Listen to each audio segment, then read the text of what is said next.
बुरके में तो कुरूप से कुरूप स्त्री सुंदर मालूम होती, घूंघट कुरूप स्त्रियों का आविष्कार है, बुरका कुरूप स्त्रियों की खोज है। और वस्त्रों में तुम क्यों अपने को छिपा रहे हो? क्योंकि वस्त्र तुम्हें एक तरह के झूठ में जीने की सुविधा देते। समझो, तुम पुरुष हो, तुमने एक सुंदर स्त्री देखी, अगर तुम नग्न हो तो तुम्हारी देह कह देगी कि तुम आकर्षित हो,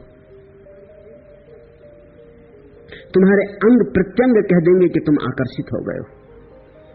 अगर तुम स्त्री हो तो भी तुमने एक पुरुष को देखा और तुम्हारे चित्त में आकर्षण जगा, तत्क्षण तुम्हारा शरीर सत्य को प्रकट कर देगा।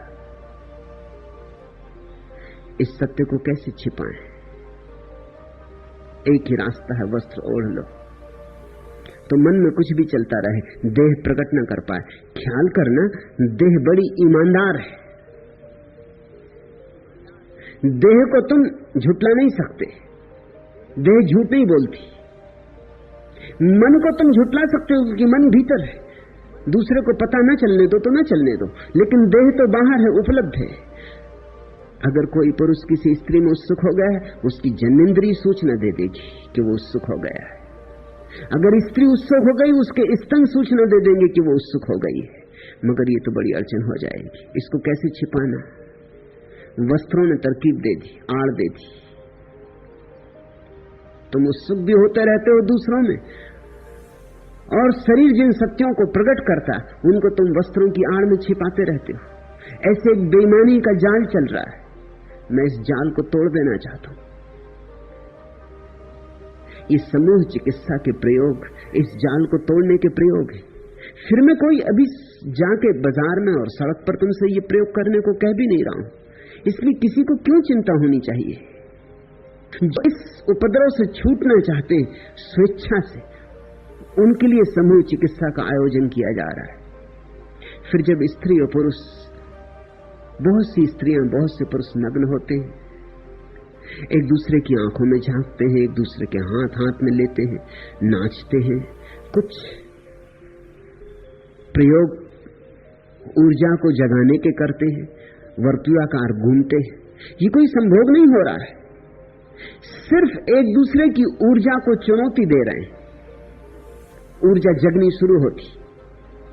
ख्याल रखना, ऊर्जा जग जाए तो उसके दो परिणाम हो सकते हैं, या तो संभोग हो तो ऊर्जा स्खलित होती, और अगर संभोग न हो और ऊर्जा जग जाए और जागती चली जाए तो उसका ऊर्ध्वगमन शुरू हो जाता है।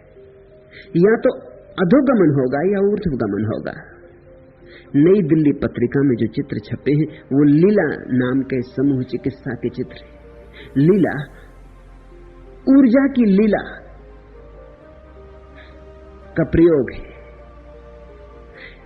स्त्रियों को देखकर, पुरुषों को देखकर दोनों के भीतर ऊर्जा का प्रवाह जगता है।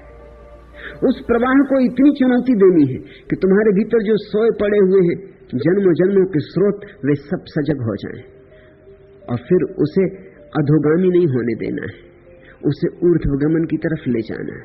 ये कुंडलिनी जागरण के ही प्रयोग है, ये कुछ नए प्रयोग नहीं है।